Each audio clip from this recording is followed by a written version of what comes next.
Welcome, welcome, welcome back to the Double Duty Agent podcast. I am so glad you're here.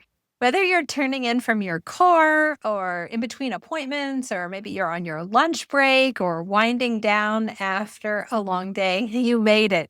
And I want you to know that you are exactly where you need to be. This podcast is your home base, a place where you can breathe, be real, and build a business that fits in your life, not the other way around.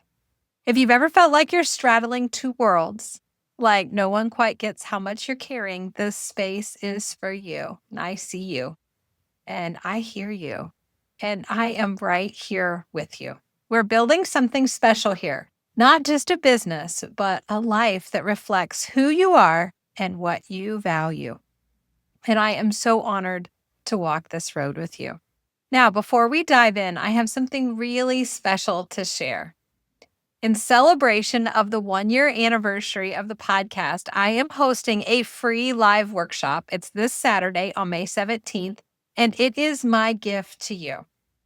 This workshop is designed to help you begin the real work of alignment, aligning your life, your business, your energy, and your vision, and getting them all in line. You can save your seat right now at doubledutypodcast.com. So you might pause for just a second, head on over to doubledutypodcast.com and save your seat. And if you're listening to this after May 17th, or if Saturday really just doesn't work for you, it's going to be from 10 a.m. Eastern time until noon. And if that time doesn't work for you, that is okay. That recording will be available along with the workbook and all of the materials. But you're still going to need to go to doubledutypodcast.com and let me know that you would like access to the recording. And whether you're just getting started or looking to reconnect with your why, this workshop will give you clarity. I mean, remember, you're going to have resistance, and you've probably already felt that resistance in your business. And what we need when we encounter resistance is we need a reason. We need a reason that's big enough, and we are going to work on that together at Saturday's workshop. This is going to create momentum for you and really help you get grounded in your next steps and the actions that you should be taking. Okay, now I have been so excited for today's episode. Knowing that this was coming and keeping it a secret was almost as hard as keeping Christmas gifts for my children. It has been so challenging for me. My absolute honor. I had a very special opportunity to speak with James Shaw, the one and only James Shaw. We are launching season 2, and our themes for season 2 is community and alignment. And oh my gosh, James was my dream guest to launch season 2. And he said yes. And I am so grateful to have him here with us. So James is the founder of Pivot Shift Ahead. And if you don't know what that is, we're going to learn more about it in this episode, and you can go get signed up and join James and his community there. He also has a coaching program called the Inspire Collective. And he is a longtime leader, a coach. In fact, he was my Bold coach for my very second Bold. Those of you that don't know, Bold is a class at Keller Williams. I can't even call it a class. It is a 7-week life-changing adventure. And James was my Bold coach. And he is a trainer in the real estate industry, and just pretty much anything real estate is James. His work has supported tens of thousands of agents across the country. He's also someone, I so deeply admire, and I cannot tell you how grateful I am to have him on as our guest today. James joined me to help me celebrate the 1-year anniversary, and this is what you're going to hear. He's going to talk to you about how community creates hope and fuels progress. Now, how's that? How many of you guys want some hope and progress? That's why this is going to be so impactful. We're going to talk about why alignment led him to walk away from a high-level leadership role to build something on his own terms, and something so impactful. And we also going to talk about how dual career agents can build a powerful business without burning out or selling their soul. He's also going to share actionable lead generation tips, mindset shifts around rejection, and one of the most simplest and most powerful frameworks for consistent follow-up that I have actually ever heard. This one is packed with truth, strategy, and soul. So without further ado, Mr. James Shaw. I am so excited, James. Thank you. I cannot thank you enough for being here as my anniversary, 1 year anniversary guest on the Double Duty Agent podcast. Well, thank you for having me. Congratulations on 1 year. That's awesome. I'm proud of you. You're clearly helping people, and that's what's most important. Oh, thank you. Yeah, it's hard to believe it's been a year. I had lots of limiting beliefs when I started and I was so scared, and now it's just so easy. And then I get to have someone like you on, which is just such a gift. So, thank you for coming and sharing all of your I know we're going to have lots of inspiring wisdom to share Mhm. with our listeners today. So, let's start at the very beginning, not the very beginning Yeah. like when you were born, but your beginning of your real estate journey. How did that Yeah. start for you, James? Well, I'd gotten fired from my job as a TV news producer at a TV station in South Bend, Indiana, because I was a jerk. So the one day I walked downstairs after I'd produced my 6 o'clock show. My news director and my executive producer were both still there. They had never stayed for one of my shows ever. I don't even know they ever watched one. And so I knew I was in trouble. And they said, we're moving on, which is fine. So I wasn't sure what I was going to do next. And my stepdad's ex-wife, so you can map that out. My stepdad's ex-wife is a very high producing agent in West Lafayette, Indiana, so northwest of Indianapolis. And in fact, she's been the number one agent in that market for 50 years. Oh, And wow. yeah, and so she called me and was like, "We've thought about getting your real estate license." And I'm like, "I'll give it a shot." So I went through the pre-licensing, I got my license, and started working on her team. I sold my first house 2 weeks in, which was great, and just started doing that. That's how I got in the business. I eventually moved to Northwest Indiana because I needed to move up there for just various life things, and joined Keller Williams at that time, up on the top producing team in all of KW back in 2006. And that's how I got into it. And then it just took off from there. And I'll be celebrating this summer 20 years at Keller Williams.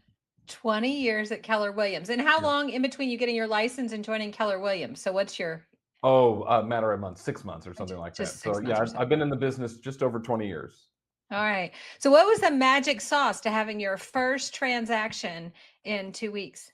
Well, I had to do the work. I mean, that's the ultimate thing, is you have to go do the work. So on the team, Kathy took all the listings and we were all buyer agents. But I wanted to, and I didn't know anybody. I didn't know Lafayette. I didn't have a sphere in Lafayette. I didn't know anyone in Lafayette. So my strategy was to call for sale by owners and have a little bit of a different approach. Hi, my name's James. I work for the Kathy Russell team. I don't list houses. I'm sure your phone's ringing off the hook with people who want to list your house. I don't list houses. I work only with buyers, and so I'm just curious, what are you doing next? That was the script. And they, most of the time, we're moving out of town. We're doing this. We've already bought. Da da da da da. But I remember this one was like, we're not sure. We just know we need a bigger place, and we're looking at options. And I said, great. Well, could I help you with that? Would that be all right? And they said, sure. So I actually met them at their house because I said, why don't we meet at the house in case I come across a buyer who might be interested in it? We'll meet at it. I said, at no point am I ever going to ask you to list with me. And they said, that sounds good. So I met them there. They bought a new construction home, and they were concerned about being able to buy that new construction when it was done. Like, it was in process. It was a spec home that was in process. They were concerned about being able to buy that and still having their house. So they said to me, it was really funny, I know you don't list houses, but do you think Kathy would be interested in helping us? And I said, I'll ask her. I'm sure she would. And so they ended up listing, and she sold it. I remember right where it was in their old neighborhood. You pulled right in the subdivision. It was the first house on the left. And I could There it drive you to was. the house they bought too. Like, it's really funny. But and we ended up listing it and selling that. And I represented them on their purchase of the one they bought. And that's how it got started. I love that. So there's your first tip, guys. There you go. There's a script for you or a framework for a conversation, and you're just offering value. And when you offer value and get in relationship with people, then they'll bring you their other needs. That's what we do, right, James? It is. I mean, we have to, especially if you are, doing this, you're double duty and you're balancing a lot of different things. Then when we're going to be focused on real estate, I think we have to be pretty on purpose with purpose about what we're doing. And so in that case, I'm trying to build a business that was pretty tactical. I'm going to go after a for sale by owner. I'm not going to ask them to list. I'm going to offer to represent them as a buyer. I'm going to build a relationship, and we'll let it go from there. And it worked.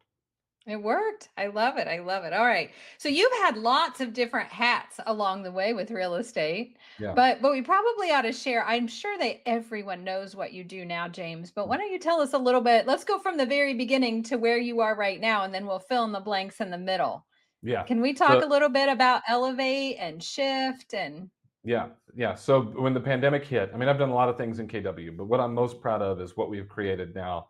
When the pandemic hit, I was concerned about our, our mindset and our focus and stuff like that. So I created a Facebook group with the idea that we would have a mastermind call every morning. That Facebook group is Pivot Shift Ahead. You're a member of it. A lot of people in your office are. And then we have a morning call that we've been doing now every weekday morning for 5 years, 8 o'clock Eastern time, 20 minutes to mastermind, strategize, get our mindset right. So that's what I do now. That evolved into some other stuff. I have that's a free community. By the way, Pivot Shift Ahead is free. There's 123,000 people who are part of it.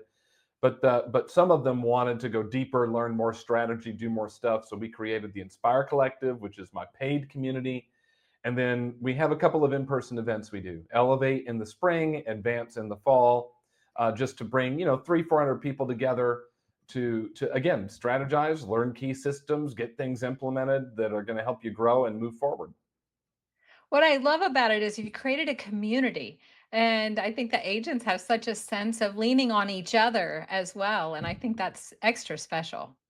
Well, that's what you're doing here. I mean, this is a community where people lean on each Yeah. other because I think community does two things, right? It gives people hope and then it inspires and promotes progress. What you're doing inside of this is that person who's dual career or double duty, however you want to look at it, they've got multiple jobs or they're doing other things in addition to being an agent. They're looking for a little bit of hope that it can be done, and you're giving them that. Yeah. And Yeah. then they ultimately have to take action, and you're giving them the actions to do that inspires and promotes progress. And that's what we're attempting to do too inside of Pivot and Inspire and the other things that we do. I love that. Thank you. Thank you for that.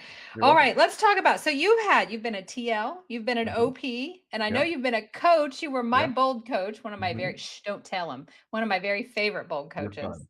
You're fun. Tell Yeah, me, I've done tell all me the about things. all the different, it's an opportunity map. I think, and especially in Keller Williams, there is so much opportunity. I joined as a buyer agent on a team and never sold a house.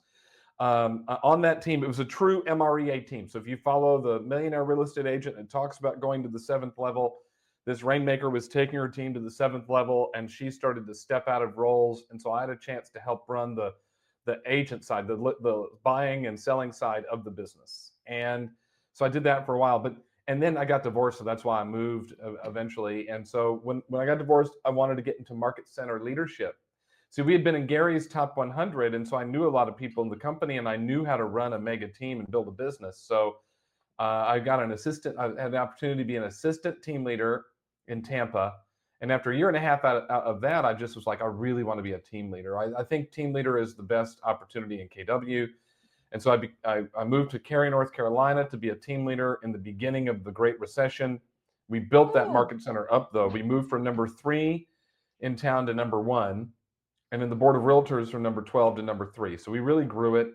I met my wow. wife, Terry, there. Our daughter, Naomi, was born there. And I did that for about 3.5 years. And then another opportunity came back in Tampa to be a team leader.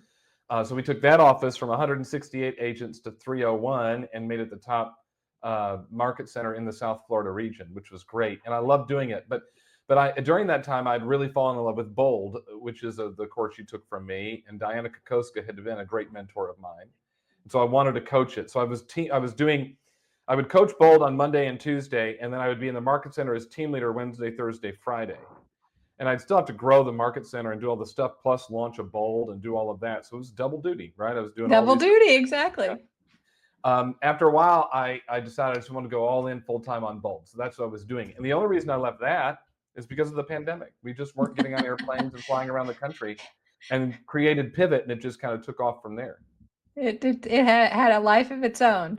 Yeah, COVID changed a lot of things for a lot of people. I was a COVID coach, so I became a coach in May of 2020. Yeah. So absolutely, it's amazing the silver linings that things like something like COVID gives us Well, I too, mean, we right? couldn't control it, so we could only control our response and what we did moving forward.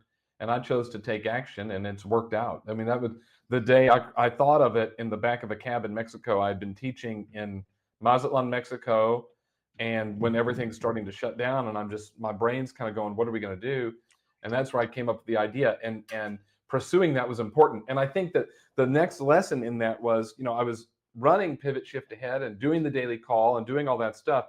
But in that beginning of the pandemic, just kind of taking different opportunities to see what was right. I worked for the South Florida region in a leadership role for them for a while. What I did in Pivot and for the region led to an opportunity to work at KWRI, Keller Williams Realty International, and I was the vice president of learning for KWRI for a year, just under a year, helping organize our training and everything we were doing company-wide. And at the same time, though, I'm running Pivot, and I had the Inspire Collective was kind of growing, right? That private group, and we had about 30 people in it. And I had this thought that I really think that Inspire can be a thing, like that I could really create something out of that. It's a paid community. They're paying $99 a month to be part of this, but I'm kind of doing it on the side for this small group of people. We weren't talking about it. And I thought, you know what? What if I just went all in on that? Like, what if it's, and this is a thing that I think dual career, especially, some of you are dual career because you want to be, and that works for you. And I know lots of people that are. I have a friend of mine works for the federal government. She's got a pension coming. She's going to go and be dual career until she's earned the pension, and then she'll quit. That's great. I love that. Yeah. Other people are dual career because they don't really have an option. The only way to launch the real estate business is to keep the other role, so they have the income coming in. Right. Yeah. And that's a struggle, because the doubt that goes on in our mind is, well, I wonder if the real estate business will ever actually work. And that's the thought I had about what I was creating, about this Inspire Collective. If I went all in on that, would that work? Should I give up the paycheck to go launch this? And I finally just decided one day, yes. And it took me a long time to get to that yes. It's a big decision. Yes. And then I had to resign to Gary Keller. Like, I had to have a Zoom with Gary to say, and I told him, Gary, I want to be in the field helping and impacting people instead of working here talking about how to help and impact them. I said, that's a better use for me and a better thing for me. And I said, but I will be your biggest. And Gary was great. He totally understood, and it all worked out. And he and I still chat from time to time about ideas. I have a lot of gratitude for him. But I had to make that decision to pull out. Boy, gosh darn it, when I was able to step away and put all my focus in building the community. In that time, we've gone from 32 people to the day that we're recording this, I think we have 1,245 members. Like oh my gosh, that's amazing. Happened from that by me narrowing my focus, but I had to be willing to make that leap. I had to bet on me, and is there really anyone better to bet on? So but you can't do that haphazardly. I just sit down and walk through, what is my plan going to be? How does that look? And get it to the spot that I felt, okay, I feel like I have some momentum here. I can step back. I was still scared. I was nervous. I was having a conversation with one of my team members. I'm nervous right now about some stuff we're working on. That doesn't go away, but I bet on me. And I think that when you do that, you usually succeed. Bet on you. All right. So there's the second nugget, right? Everybody just needs to bet on themselves. It also sounds a little one thing to me. And I struggle with this too. I have too many things going on. And if I can focus on the one thing, then that one thing can really be what it's supposed to be. Yeah, I mean, I think that the one thing is correct, but the one thing doesn't ever say one thing. What the one thing tells us is it's one thing at a time. At a time. And so and I've talked with Jay about this many times, Jay Papasan, who wrote the book with Gary, is that the people think one thing means you can only be focused on one thing. You actually can be very successful as a double duty agent. Yes. If you understand that you have to be focused on one thing at a time. But you've got to be calendared, right? You want on purpose, with purpose, as I said earlier. That you got to want to narrow the focus to a certain amount of things at a certain time. And if you do that, you'll be fine. You can be double duty forever. I mean, we're all double duty, right? In addition to doing what I do, I'm a husband, I'm a dad, right? I'm involved in my community and some nonprofits. I mean, we're all double duty, but I don't try to do all those things at once. Yeah, it's that counterbalance, right? That's the 100%. Counterbalance in the one thing. Well, let's talk. We talked a little bit about mindset, but when you think about the dual career agents that you've crossed paths with over the last 20 years, what do you think the most important mindset pivots that they need to make as because they're going from being an employee to being a business owner, Yeah, right? That's yeah, sometimes challenging. right. What mindset Well, shifts? the first mindset is one I gave earlier, which is bet on you, right? Bet on I mean, you. you've had this on your heart that you want to do this for some reason, and so bet on yourself, Bet on yourself. and just be willing to kind of pull the band-aid off and get after it.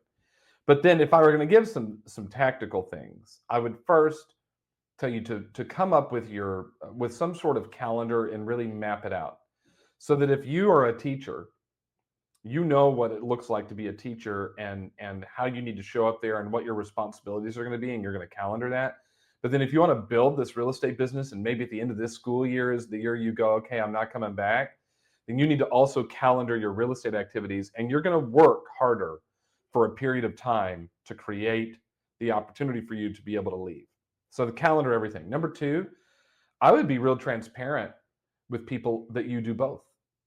Yeah. I would at your if you're a teacher, I would make sure that the other teachers that you work with and the people at the school also know that you sell real estate so you can build that business. And I would make sure that the people who you do real estate business know that in addition to that, you're also a teacher. And so there's going to be times of day that you're not available. And here's the systems in place to be able to help them. So I think you should be ultra transparent about that. I think you should be very purposeful in your lead generation, so that we're not just trying a bunch of different strategies, but we pick two or three things, and we get very specific and purposeful on those. If you're a teacher, that means you're great with people. So we need to get you into open houses because you're going to be Yeah. great at that. You have a lot of you're good with communicating and sharing ideas and strategies. So I do that. I think the next is to remember that no one's keeping score, that no one is paying attention to when do you respond, how quickly is it. I just think you need a flow that, yeah, you're going to be sitting and watching White Lotus on the sofa while you're also answering emails and text messages for a period of time while you're building this. And then next is be boring. I just would don't make it complicated. Go figure out what are the strategies you're going to do and go nail those. That comes from a conversation I had with my friend Rhonda, who is dual career in South Carolina. She works in the medical field, and she also has she's a camping agent, Keller Williams, very successful business. And she's kind of figured out that those are the right strategies for her. And I think they work. And I'd recommend those for anybody that's balancing both. I love that. Success is boring. 100% it is. I mean, I don't think that success is really about creating momentum and being consistent in your activities. It's not really about outcomes. I think that we get so focused on outcomes. I did all this work and got no leads. I don't care. I really don't. That's not a thing, because any one day is irrelevant. The Yeah. question is, are you on purpose with purpose enough that over time you will get enough leads? Well, this person said they were going to buy and didn't. Who cares? There's another one. Like I love that mindset comes from a scarcity in leads, yes. not an abundance of leads. But truth is, there's a bunch of them out there. Well, this market is not the right time for me to step back. It's fine. The number is never zero. Like No. there is enough. Whatever your goal is, and even as a double duty agent, whatever your goal is. Let's say you just want to sell a house a month. You just need to do 12 houses. There will be 12 houses sold in your market today, let alone this year. So there's enough opportunity, or maybe it's 3 deals a month, 36 deals. There'll be 36 closings today in your town. So there's enough for you, even in a market that's been down and uncertainty economically right now in our country. There will still be enough for you if you're boring and do what you're supposed to do. And focus on doing your job instead of the outcome of your job is what I'm hearing from you. It's about having a process focus, right? That being focused on the process. Figure out your goal. That's step one. What do you want your goal to be this year? Number two, figure out the steps required to reach that goal. So what do you have to do in order to achieve it? And then three, forget about the goal and focus on the steps. And if you do that, you'll be in good shape. In addition to being boring, it's also very simple.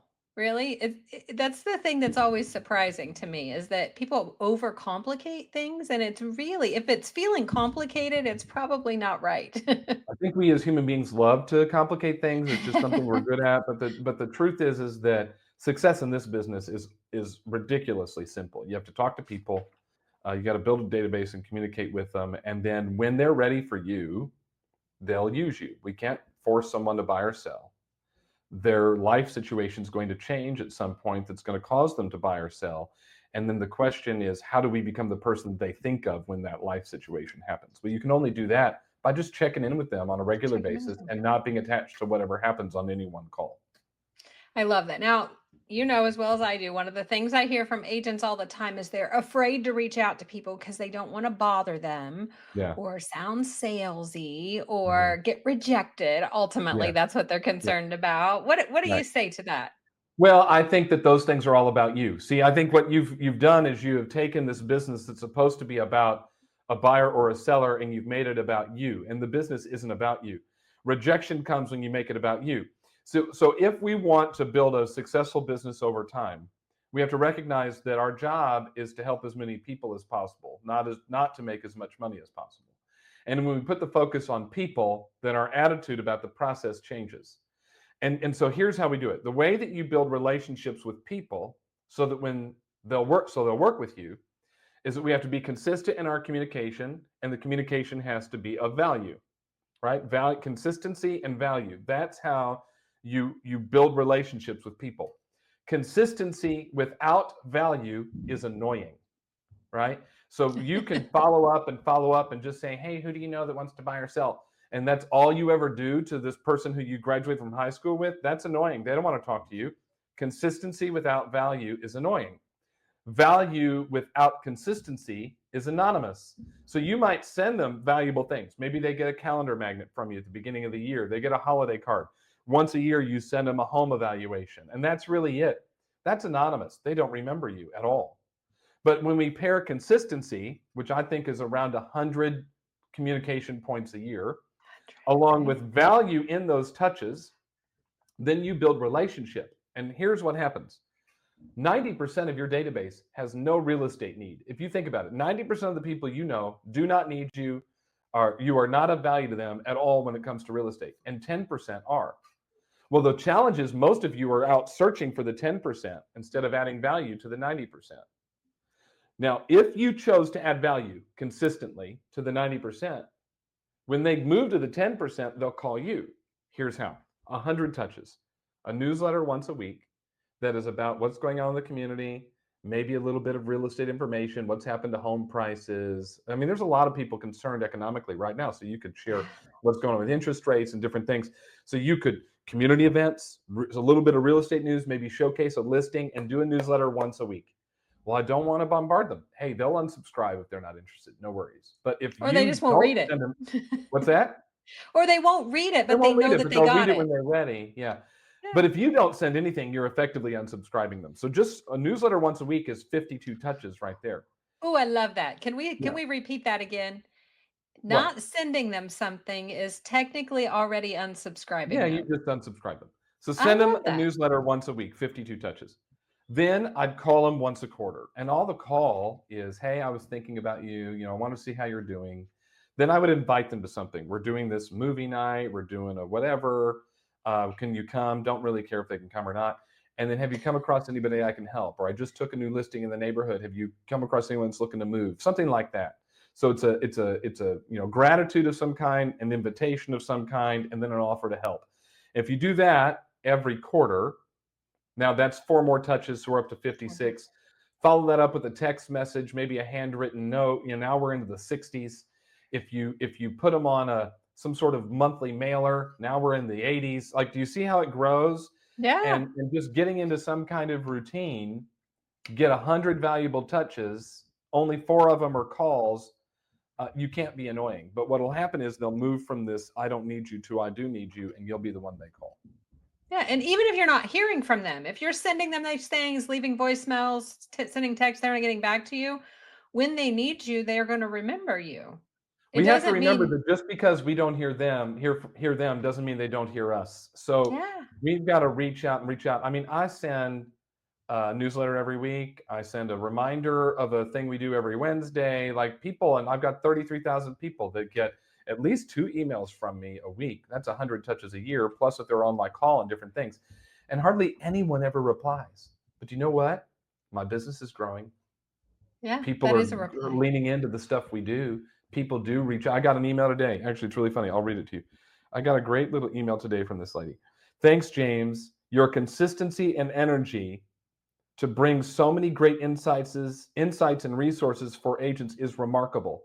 I may not always attend meetings, but just seeing your emails motivates me to do more. I'm in sort of a burnout phase, so all of these hit differently, but definitely on a positive note. Just wanted to share this. I've never heard from this person. I don't That's know the who she first is. time. I don't know who she is or where she's in California. I know that much. I don't know anything about her, but she reads my emails. And today, for some reason, she felt the need to respond and just say thanks. Thank you. That's a, Yeah, that's right. beautiful on so many different levels because sometimes we have impact on other people and don't even realize we had it. Yeah, right. Yeah. Interesting. Her email mentioned burnout, and that's one of the things that I had on my list to talk about because I find that a lot of times, um, my double duty agents have a tendency to overcommit. They Yeah, want to do all the things and they don't realize they really just need to do concentrated things because they're trying to do all the things and they're not leaving any space in their world for their life. They end up in that burnout phase. yeah. Do you have any thoughts on that? Well, quit trying to do all the things. That sounds horrible. Who wants to do that? Why do you want to be running crazy? Now, there is a period of time where you're going to work more than most people. If you are double duty and you have and your intention is to not be double duty, then there is a window of time that you are going to have to work twice as hard. I get it. But we've got to narrow our focus. Here's the advice I would give: stop going to every training. Not every training is of value to you. So stop going. If your market center team meeting is not adding value to your world, quit going. If there's some class that isn't either A, about how to get a new lead, or B, how to convert it, I wouldn't go. Well, I need to know how to fill out the contract. Yeah, we can learn that when you have a contract to fill out. But right now you have no contract to fill out. So I don't really care. I would quit going to everything. Next, I would pick kind of what are your 3 plays to generate business. One's got to be your database, period. And I just gave you the plan for that. Yeah. Then next, pick something else. Is it open houses? Is it for sale by owners like it was with me? Is it hosting events? Is it doing seminars? I don't know what it is. You figure that out. And you need maybe 3. You need 3 things: database and 2 others. And then you calendar that so it can all fit in. But don't do everything. Stick with a strategy for 6 months before you dump it, and just let it kind of play out. I love that. I think the And other that's thing the that other burnout thing. comes from, real quick, I'm sorry, Carla. Uh-huh. The other thing burnout comes from is this desire to be perfect. So Ooh, when we have this perfectionism that creeps in, then we want to make sure everything is meticulously figured out, and then you work like Rihanna, and then you burn out. yeah. And so if we just remove this perfectionism from our world and just instead become process focused, I think you'll have less burnout. I love that. All right, James, let's talk a little bit about we've talked a little bit about the transitioning agent. And when you think of the dual career agents that you have in your community, what percentage of them do you think are working towards transition versus are staying double Oh, duty? Do you have an I idea on haven't the that? slightest idea. I don't have No. the slightest idea, and I don't think it matters. I think whatever plan you're on is right for you. Like Rhonda, who I talked about earlier, she has no intention at all of becoming full time, but she's running a capping business. Like I think if you asked her if she's a full time agent, she'd say yes. But then she's also has no intention of leaving her medical job. And then in addition to that, she also helps block and work with a marching band. So Oh, I don't think she has any intention of leaving. And then I have others that go, yeah, I want to leave. But whatever you decide, I think is perfect for you. perfect for you. You're happy with whatever you're accomplishing in the business. It's perfect. Awesome. Let's talk a little bit about goal setting. How important do you think setting goals for yourself is? Well, it's obvious it's important, or otherwise, what's the point? But the challenge is the goal has to have some meaning behind it. Mm. So I think a common mistake that someone who's dual career makes is they go, I think I can do a deal a month, or I think I can do 2 deals a month. And that's just a number they came up with. It has no meaning to attach to it whatsoever, none. So I think we have to sit down and do an exercise to create meaning around the business. My favorite strategy for that is something I've learned from my friend Gene Rivers, who is a master faculty member for Keller Williams University. He and his wife own multiple market centers. They own a team. So he's a legend in KW. And Gene One of my teaches this. favorites. Yeah, he's a great dude. Gene teaches this concept of the lid, LID. And the lid is this kind of financial model. L stands for lifestyle, I stands for investing, and D stands for debt. And he says, go figure out what your lifestyle cost in a year. How often do you go to Starbucks? How often do you eat out? What your vacations look like? How often do you buy new clothes? Are your kids involved in extracurricular activities? Do you belong to a gym? Do you have Disney Plus and Netflix and Paramount Plus? Like figure out all that stuff. That's your L. I is investing. What do you want to do from an investing standpoint? Are you putting money in an IRA? Are you going in and buying investment properties? What's that look like? D is debt. What's your debt obligation for the year? The largest of which is your taxes. The next is likely your mortgage. Do you have car payments? Do you have medical bills? Do you have student loans? Do you have credit cards? Whatever that stuff is. And you add all that up, and that'll give you an annual number. And so you come up with the number, and then you go, all right, how much of that number do I intend to get from my real estate business? Because if you're double duty and dual career specifically, you've got other revenue streams, right? So you might take out whatever you're getting paid from your job, but you figure out how much of this lid do I want to get from my real estate business? And then you take that number and you go put it in the Millionaire Real Estate Agent economic model. And that model, you click, click, click, do some stuff. We don't have time to go into it today, but you can learn about it. Will ultimately at the end tell you how many transactions you have to do and how many appointments you need to go on and so on and so forth. Well, now that number has meaning. If it comes out to say 12, that 12 is attached to something. It's attached to the lifestyle and the investing and then your debt obligation. It has some sort of purpose behind it. And now we can build a plan to reach it. But if it's just made up, who cares? You got a paycheck coming in. Well, that's why I always say your reason has to be bigger than your resistance, because you're going to have resistance. You're going to get off work and not want to do your second job, your real estate job. So you're going to have that problem. Yep. Very good. Yeah, Very but good. if you know what the point is of the business and you can create some goals around that, then you're much more likely to do the work to achieve it. I have a goal. Have to have a goal. Love that. All right, last question I've got for you is around social media. And anybody that's been around me, they know one of my favorite James Shaw things that I quote all the time, and I always say this is a James Shaw thing, is no lazy liking. I love the no blue thumbs. So tell me, well, how important do you think social media is for dual career agents, all agents? I think it depends. I don't think it's a requirement. But I do think that if you're going to do it, you should do it, which means get consistent in what you're posting. But the thought that you have to be on social media to succeed is wrong. Just like you don't have to do open houses to succeed, or you don't have to door knock to succeed. However, it's a great way to reach people. I would be consistent in it. If you go on mine, I'm posting something every day. I'm posting multiple stories a day.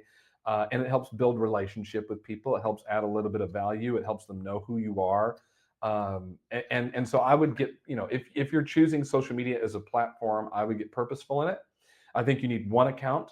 I don't think you need a business account and a personal account. I would mix and mingle the two. I would put the two together and have one account. You likely have more followers on your personal account anyway than your business, because people care about you as a person before they care about you as an agent. So I would just mix and mingle the two, and I would get them behind the scenes and tell them what's going on with your family and fun things you're doing and restaurants you've tried and stuff like that, and then weave some business in on it. I think another thing you can do on social media is support other local businesses. You can go and do reels on other businesses all the time, and then they'll tag you. I mean, there's a whole bunch of strategy. And we've got a lot of that at jamesdshaw.com, where you can go and look in our agent interview section and find a lot of stuff. But that's my pro tip, I guess, is mix and mingle the two. But you don't have to be some social media master to succeed. But it can be a lever for you. A lever for you, or one of the two, get database and two others. You could really get intentional with social media. Yeah, you'd have to be super intentional about it. Yeah. And that would be, I think, if you're going to make it one of your plays, then you would want to be community focused. So you'd use your social media to talk about you, but then also highlight your community and what's going on in your community and what businesses are doing in your community, and becoming this connector of the community. And that would be the value you could add through social media. Connect to the community. I love that. Oftentimes, I think agents fall into this trap, though. They say, I don't need to call people and tell them I got my real estate license. I posted it on my social media. Yeah, I think you probably still do. I think that you're overestimating the number of people who give two craps about what you're doing on your social media. So I We're would, assuming that the algorithm even let other people see it. yeah. And if they do see it, are they going to remember and do they care? I don't think they give a flip. I think you need to reach out and just say, hey, I'm super excited. I just want you to know we're doing this, and let it be that. Just be done. Move on to the next thing. Move on to the next one. I love it. All right, James, do you have any final thoughts, recommendations, advice for double duty agents? I would again get into the calendar and just figure out when are you going to work on the real estate biz and how can you avoid being secret. Allow the two to mix and mingle, but get purposeful in your activities around it. The secret agent, no fun. Right. All right, James, I know we talked a little bit about all the different things. I'd love to put your website that you just mentioned in Yeah. the show notes, but tell the listeners a little bit about the morning call and remind them what time that is, because that may work on their way to work. They might even be Yeah. able to jump on, and then Right. also about Inspire. Sure. So morning call is free. We do it every weekday morning. You can go to jamesdshaw.com to get your link. It's at 8 o'clock Eastern. If you can't be on live, no worries. I mean, you can listen to it on the way to work with the kids in the car. We have a lot of people that do that. But if you can't be on live, you can always catch the recording in the Pivot Shift Ahead Facebook group. So if you just go to Facebook and search Pivot Shift Ahead, you'll find it. The Inspire Collective is my private mastermind. We meet Tuesdays at noon Eastern, and we're all about strategy and systems and tools that other agents are using that can help you as well. We have several dual career agents in that. Again, jamesdshaw.com is where you can get info on that. And then you can always connect with me. Instagram is probably the best place. Surprise, surprise, James D. Shaw. That's where you can find me on Instagram as well. All consistency. I love it, James. Yeah. Oh, thank you so much. This was so good. Everybody has action items. They can find one or two things from what we talked about today that they can implement right away in their business. And thank you so much for being so generous and Well, it was sharing my with us. pleasure. Thanks for the invite and thanks for all you're doing to help people. I think there's this idea that dual career, like we get shy about it and timid about it and don't want anybody to know. I'd embrace it. Good for you. You're working harder than most people to build something really cool. I'm proud of you. And Carla, thanks for helping them. Oh, thank you so much. Appreciate you. Same to you. Wow. Wow. What a way to kick off season 2. James brought honesty, insight, and encouragement to every minute of our conversation. And from his origin story to the birth of Pivot, Shift Ahead, and the Inspire Collective, he reminded us that your most aligned path often starts with a leap of faith. Whether you're still navigating the early stages of building your real estate career or you're a seasoned dual career agent looking for your next breakthrough, this episode delivered clarity and confidence in spades. A few key takeaways I want to make sure you caught. 1, alignment is not a buzzword, it is a blueprint. James shared how betting on himself created space for something truly impactful to grow. 2, success is simple, consistent, and boring. It's not about doing more. It's about doing the right few things and doing them on purpose. And this is very good news for my double duty agents, right? It doesn't have to be more. It just has to be, a little simple, very consistent, and sometimes boring. All right, 3, community gives you hope and direction. Surrounding yourself with others who believe in what you're building changes everything. And surrounding yourself with people who are on the same path as you and who understand your challenges. And this is why community is going to be such a big part of our season 2 together. All right, 4, 100 touches a year. This is when we're communicating with our database, but this does not have to be overwhelming. It sounds overwhelming, I know, but it does not have to be. You need a system. All you need is a system. And again, we are going to work together over season 2 to give you this intentional system to get your database conversations in, because with intention, your database, it can become your business and it can make things so much easier for you moving forward. And the last key takeaway I want to make sure you heard loud and clear is that mindset matters. If you're afraid to reach out, James told us it's likely because you're making it about you and you're not making it about them and serving others. So if you change the way you look at things, the things you look at change. So we have to stop thinking about us and we have to start thinking about serving others. All right, before we wrap up, I want to leave you with a little tiny coaching moment. I want to know what came up for you as you listened to this episode. What's one thing that you can take action on today? Now, this doesn't have to be something big. This can be something small, but meaningful and aligned with the business and the life that you're building. This podcast isn't just about listening. It is about growth, your growth. So give yourself the gift of moving from insight and inspiration into action. And if you haven't yet, please go register for the free anniversary workshop that's happening this Saturday on May 17th. You can find that link at doubledutypodcast.com and reserve your seat. We will begin the work of alignment and getting really clear on what matters and what's possible and what your next right steps might be. And if you can't make it on Saturday or you're listening and it's after May 17th, don't worry, this will be recorded. So you are going to use that very same link and let me know that you would like access to the recording and the workbook. So again, it's at doubledutypodcast.com. So, a little favor for me, if this episode sparked something for you, if you would take a minute and leave us a 5-star review. Your review helps other agents find our podcast, and this is how we grow. And it lets me know that what we're creating here together is making an impact. And if you haven't already, you can also, while you're at doubledutypodcast.com and you are registering for Saturday's workshop, you can also sign up for our weekly newsletter. I am going to be sharing more tools, some coaching questions, some AI prompts that you might use to get some leverage in your business, and inspiration to help keeping you going. We are building a real community here, and I would love it if you would share this episode with one other agent that you know. This is how it grows, and this is how we can support each other. So thank you so much for the opportunity to be with you today and for spending this time with me and James. I am so very grateful for you.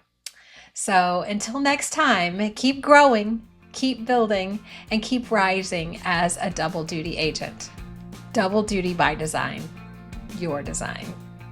Thank you for joining me today. I hope you're leaving inspired and you found a key or two you're going to try out this week to see how they help you to unlock your success. Be sure to subscribe so you don't miss a single story. And if you'd like to get in touch with me, you can find me at doubledutypodcast.com. That link is also in the show notes. Until next time, have a productive week.